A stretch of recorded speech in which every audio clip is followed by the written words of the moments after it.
Hello, నేను miss రావు. హైదరాబాద్ను దేశ రెండో రాజధానిగా చేయాలి అనేది డిమాండ్. దాన్ని తాజాగా వినిపించింది ఎవరో కాదు, అంబేద్కర్ మనవడు ప్రకాష్ యశ్వంత్. ఈయన తాజాగా హైదరాబాద్లో ఒక కార్యక్రమంలో పాల్గొని చేసినటువంటి ఒక ప్రతిపాదన. ఎందుకు అనంటే, ఢిల్లీ అనేది అటు పాకిస్తాన్కి చైనాకి దగ్గరగా ఉంది, రక్షణ పరంగా ఇబ్బంది కలిగించేటువంటి ప్రాంతము అది అనేది ఒక పాయింట్. రెండో పాయింట్, పొల్యూషను పరిమితులను దాటి వెళ్ళిపోయింది కాబట్టి నివాస యోగ్యంగా ఢిల్లీ లేదు అనేటువంటి విషయాన్ని ఆయన చెప్తున్నారు. దాంతోపాటు హైదరాబాద్లో సుప్రీంకోర్టు బెంచ్ని కూడా పెట్టాలి అనేటువంటి మరొక ప్రతిపాదనను కూడా ఆయన గుర్తు చేశారు. ఇదంతా ఆయన ఎందుకు గుర్తు చేశారు, ఎందుకు ప్రతిపాదించారు హైదరాబాద్లో జరిగిన ఒక కార్యక్రమంలో అంటే, రాజ్యాంగాన్ని రచించినటువంటి అంబేద్కర్ గారే దేశ రెండో రాజధాని హైదరాబాద్ అనేటువంటి విషయాన్ని ప్రస్తావించారు అనేది చాలామంది చెప్తూ ఉంటారు. అలాగే బీజేపీకి సంబంధించినటువంటి మూల సిద్ధాంతాల్లో కూడా దేశ రెండో రాజధాని హైదరాబాద్ అనేది ఉంది అని కూడా చెప్తూ ఉంటారు. అలాగే సుప్రీంకోర్టు బెంచ్ని హైదరాబాద్లో పెట్టాలని ఎప్పటి నుంచో ఉన్నటువంటి డిమాండ్. ఇవన్నీ కలిపి ఇప్పుడు హైదరాబాద్ దేశ రెండో రాజధాని చేయాలనేటువంటిది చాలా కాలంగా వినిపిస్తూ ఉంది. పైగా దేశ రెండో రాజధాని అనగానే తమ రాష్ట్రంలో పెట్టాలని చెప్పేసి కర్ణాటక ఒక తీర్మానం చేసి పంపించింది, బెంగళూరులో దేశ రెండో రాజధాని పెట్టాలి అని.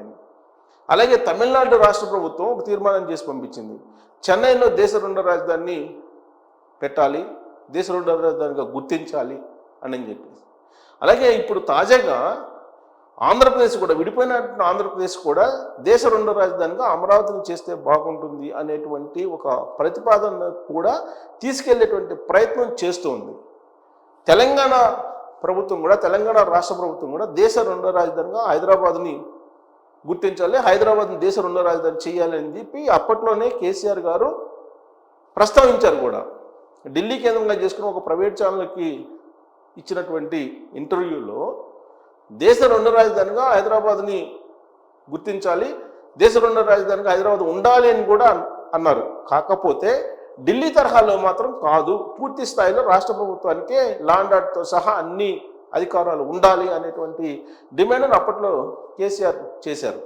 అయితే ఇది ఎప్పటికప్పుడు చర్చలకే పరిమితం అవుతుంది, కార్యరూపంలోకి అయితే రావటం లేదు.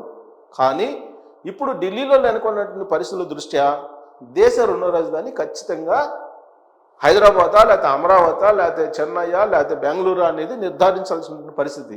దానికి కారణాలు లేకపోలేదు. సౌత్ నార్త్ అనేటువంటి దానికి బీజం పడుతుంది. సౌత్ నార్త్ అనేటువంటి ఒక పరమైనటువంటి డిమాండ్కి స్టాలిన్ తాజాగా స్ట్రాంగ్ బీజం వేస్తూ ఉన్నారు. దానికి కొత్తగా పార్టీ పెట్టినటువంటి విజయ్ నీళ్లు పోస్తూ ఉన్నారు.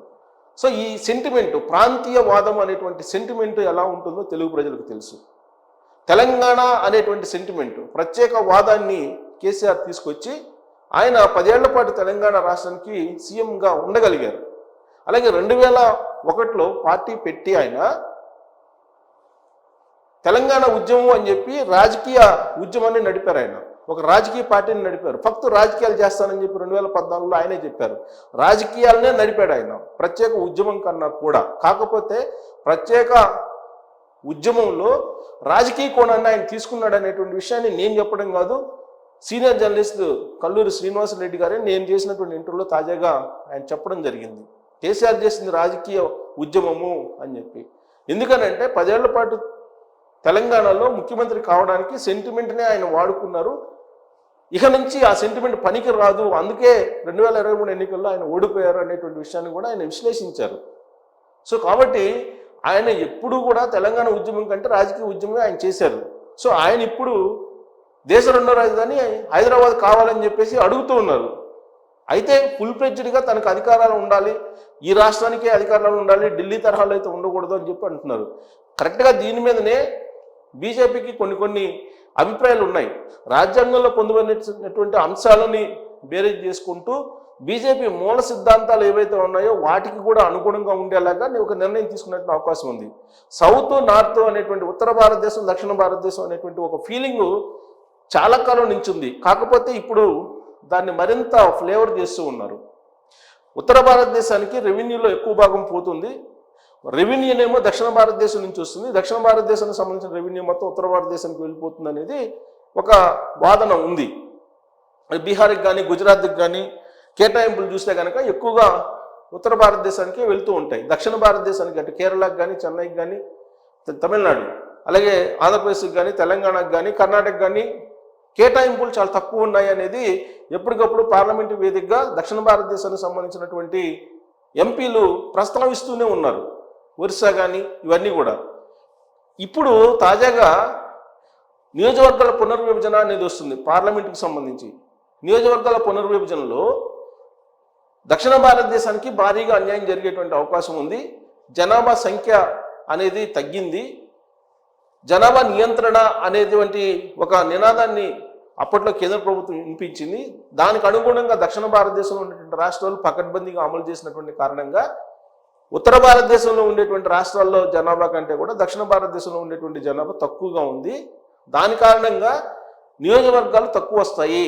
కాబట్టి ఎప్పుడు కూడా ఎల్లకాలం భారతదేశం కలిసి ఉన్నంత కాలం కూడా ఉత్తర భారతదేశానికి సంబంధించిన పెత్తనమే కొనసాగుతుంది అనేటువంటి ఒక నినాదం ఇప్పుడు తెర మీదకి వస్తుంది.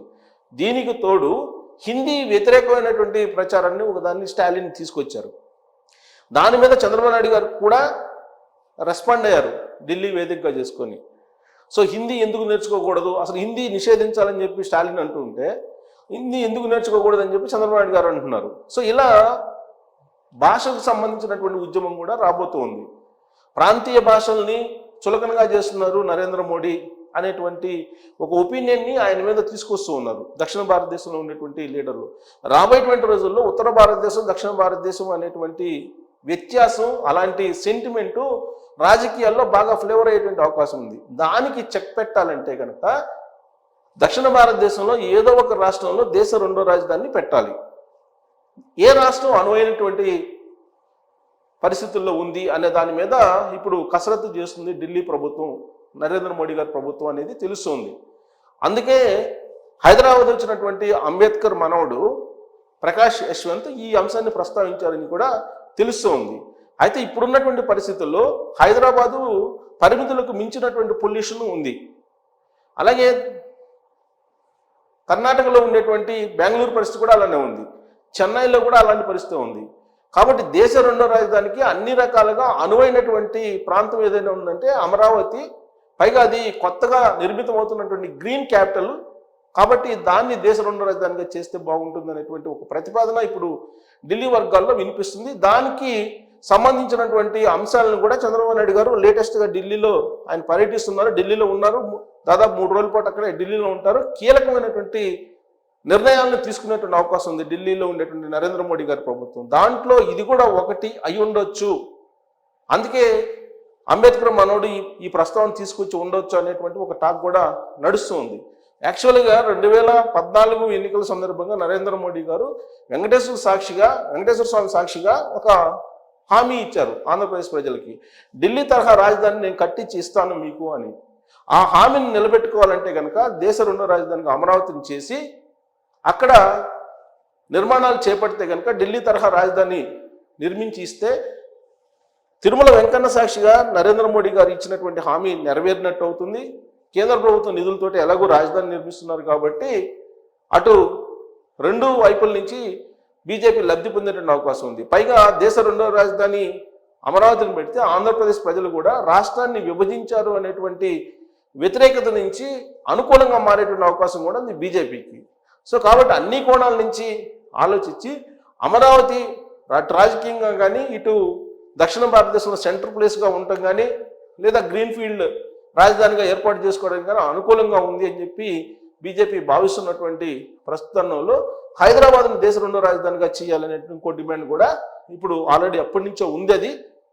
సో అది కూడా తెర మీదకి వచ్చింది. అయితే హైదరాబాద్ లేదంటే అమరావతి, ఈ రెండింటిలో ఏదో ఒకటి దేశ రెండో రాజధాని అయ్యేటువంటి అవకాశం ఉంది. సమీప భవిష్యత్తులోనే దీనికి ఒక క్లారిటీ రాబోతుంది. ఇప్పటికే అమరావతికి అలాగే హైదరాబాద్కి ఆల్మోస్ట్ 8 లైన్లకు సంబంధించినటువంటి ఎక్స్ప్రెస్ వేని కూడా నిర్మిస్తున్నారు. ఇవన్నీ కూడా దేశ రెండో రాజధానికి సంబంధించినటువంటి మౌలిక వనరులను ఏర్పాటు చేస్తున్నట్టు కనిపిస్తుంది. కాబట్టి దేశ రెండో రాజధాని అమరావతి అయితే బెటర్ ఉంటుందా, హైదరాబాద్ అయితే బెటర్గా ఉంటుందా అనే దాని మీద మీ అభిప్రాయాన్ని తెలియజేయచ్చు. Thank you.